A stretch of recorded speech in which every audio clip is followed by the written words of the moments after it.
Hello ladies and gentlemen, and welcome to a squad builder I have for you chaps and chapettes. And this one is a little bit different, you know. It's not necessarily about the players in the squad, it's about what the squad is. And this particular team was actually sent to me by a subscriber, and it's actually a team that was on Foothead.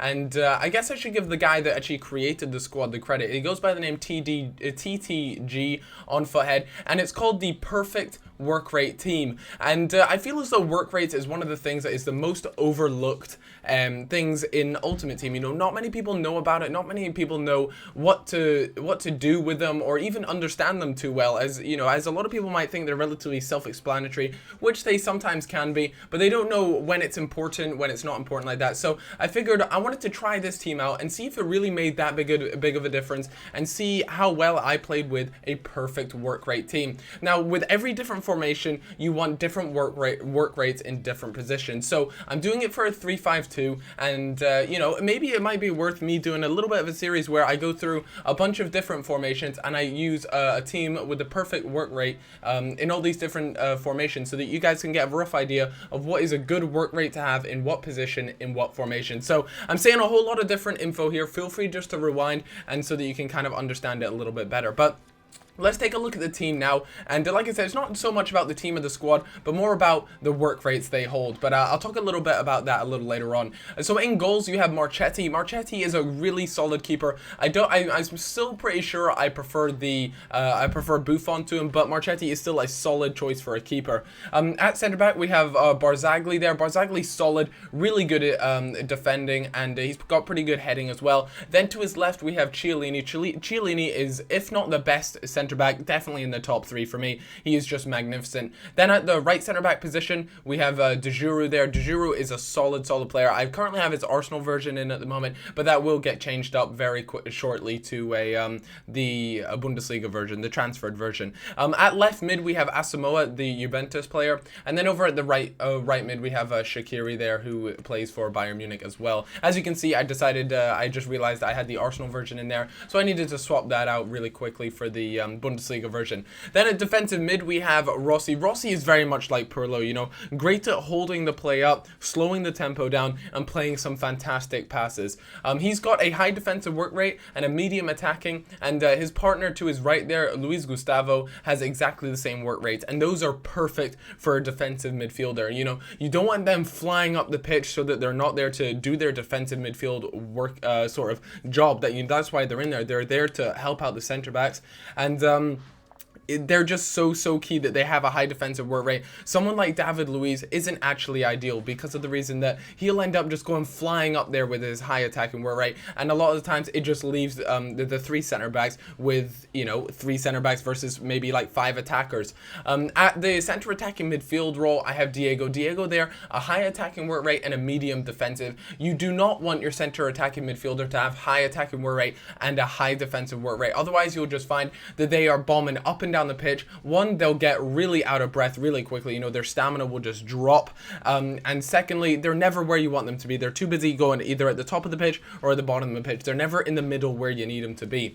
And then obviously we need 2 strikers, and these 2 strikers are just unbelievable. You have Alexander Pato, who is just amazing in this game. There's no denying that. If any of you guys haven't actually tried out Alexander Pato, just go and do it. He is so good at this game. And obviously that leaves the other striker position, and it could be any Brazilian player whatsoever. It could be an AC Milan player as well. I was tempted to go with someone like Balotelli, but it could also be a Wolfsburg player as well. So with all that in mind, I decided that I'd settle on Wellington. You know, this was about getting the perfect work rates, and both of these strikers have a high attacking work rate and a low defensive work rate, meaning they're going to be staying at the top end of the pitch as much as possible. You know, they aren't going to end up dropping back to the point where they're almost playing as a center midfielder. Someone like Rooney, you know, Rooney is known for just dropping back into sort of a center attacking midfield role, and that's not what I want out of my strikers, especially in this formation. I want them to stay as high pushed up against the opponent's center back, so that they are always there when we either counterattack. You know, there's just always options up there,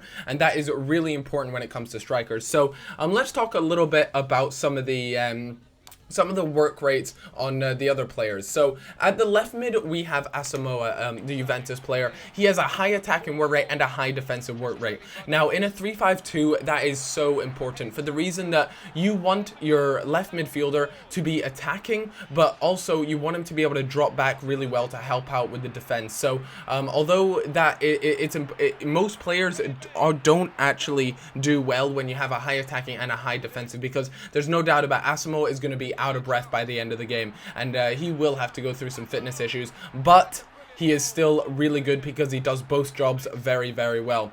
Then at right mid, we have Shaqiri. He's very much similar. He doesn't have a high defensive work rate. He has a medium one, but it's still there. You know, it's not low, so he's not going to be leaving the center backs for to be roasted by the attackers of the other team. You know, he will get back. He just won't get as back. Maybe not as frequently, or maybe not as deep as maybe someone like Asamoah would with a high defensive work rate. And if we take a look at Barzagli there, he has a medium defensive one and a low attacking. And with my center backs in a 3-5-2, this is very much an important sort of work rate, is that your attacking one should be low. Someone like David Luiz is actually a high attacking work rate, but if you play him in a team, you have to make sure that your other two center backs are very good defensively. Otherwise, you'll find that you just don't have a defense if you play David Luiz in there. So he's probably one of the more prime examples for a center back that can work well as long as you have the right people surrounding him in a team. A lot of people would just be like, oh, David Luiz, he's overpowered. You know, I'll put him in the squad and let me put a bunch of other attacking center backs in there as well. And it just doesn't work out as well, guys. So especially in a 3-5-2 formation, you know, you just can't afford to do things like that, because at the end of the day, you only have 3 center backs. You don't have, you know, that 4 at the back like you would with most 4 at the back formations, or a 5 at the back like you would with some 5 at the back formations. Let's take a look at you know, the center attacking mid. Like I said with Diego, he's got really good work rates. You know, that's almost that. Like I said, that is perfect in my opinion, to have that sort of a high attacking work rate and a medium defensive one. So he is attacking there, helping out the 2 strikers, but at the same time, he can track back just a little bit to help out the 2 defensive mids if they need any help. So that pretty much covers it all up as far as you know, a perfect work rate team goes. If you guys would like to see any more on work rates and things like that, or you're just interested in general, I feel as though I've thrown a lot of information at you guys in one video, and work rates are just one of the most important things about FIFA, and I feel as though I haven't given it enough justice, and I haven't explained it well enough. So if you'd like to see other teams with a really good work rate, then do let me know, because it is really important when it comes to FIFA. It's one of the most overlooked features of FIFA, and I feel as though I can definitely help out you guys if you're looking to build squads, because people just don't look at work rates enough, and it makes a huge difference to whether a team is good or bad. Anyways, like I said, guys, if you have enjoyed this video and you feel as though I've given you good information, things like that, then please leave a like and leave a comment whether you'd like to see more perfect work rate teams, maybe with other formations, because with 3-5-2, obviously it requires certain work rates in certain positions. So like I said, in that left mid and right mid formation position, you need a decent defending work rate. But until then, guys, I hope you've all enjoyed. Hope you all had a very informational video. And until then, go eat sausages in rolls. Until then, guys, bye bye.